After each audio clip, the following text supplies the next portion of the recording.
চাঁপাইনবাবগঞ্জের সরকারি টিউবওয়েলের পানি নেওয়াকে কেন্দ্র করে নাসিরুদ্দিন বাসু নামে এক রিকশাচালককে পিটিয়ে হত্যার অভিযোগ উঠেছে প্রতিপক্ষের বিরুদ্ধে। মঙ্গলবার বিকেলে পৌর এলাকার আলীনগর ভূতপুকুর প্রান্তিক পাড়ার রেলবস্তিতে এ ঘটনা ঘটে। পুলিশ মরদেহ উদ্ধার করে ময়নাতদন্তের জন্য 250 শয্যা বিশিষ্ট জেনারেল হাসপাতালে প্রেরণ করেছেন। এ ঘটনায় 7 জনকে আটক করেছে পুলিশ। চাঁপাইনবাবগঞ্জ সদর মডেল থানার ওসি নূরে আলম বিষয়টির সত্যতা নিশ্চিত করেছেন।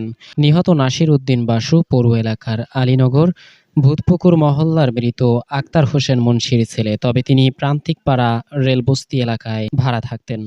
পুলিশ ও নিহতের স্বজনরা জানান, টিউবওয়েল থেকে পানি নেওয়াকে কেন্দ্র করে নাসির উদ্দিন বাসুর সাথে প্রতিবেশী নুরি নামে এক মহিলার ঝগড়া হয়। এ সময় তা হাতাহাতিতে রূপ নিলে দীর্ঘদিনের বিরোধের জেরে নুরি মোবাইল ফোনে কয়েকজনকে সেখানে ডাকলে তারা লাঠিসোঁটা হাতে নিয়ে নাসির উদ্দিনকে পিটিয়ে গুরুতর আহত করে পালিয়ে যায়। পরে গুরুতর আহত অবস্থায় তাকে উদ্ধার করে চিকিৎসার জন্য হাসপাতালে নেওয়ার পথেই মারা যান।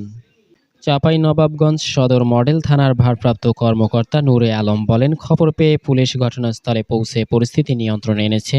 নিহতের মৃতদেহ ময়নাতদন্তের জন্য সদর হাসপাতালের মর্গে পাঠানো হয়েছে।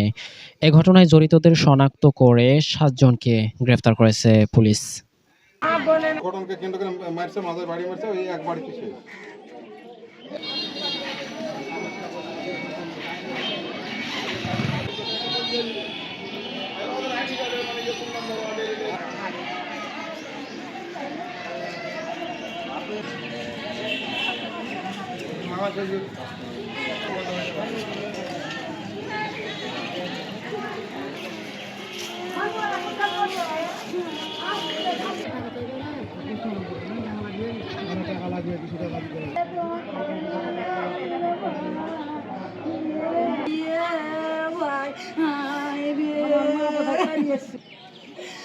ভাই তোমাকে কারে নিল ভাই, ইয়ে ভাই হাই রে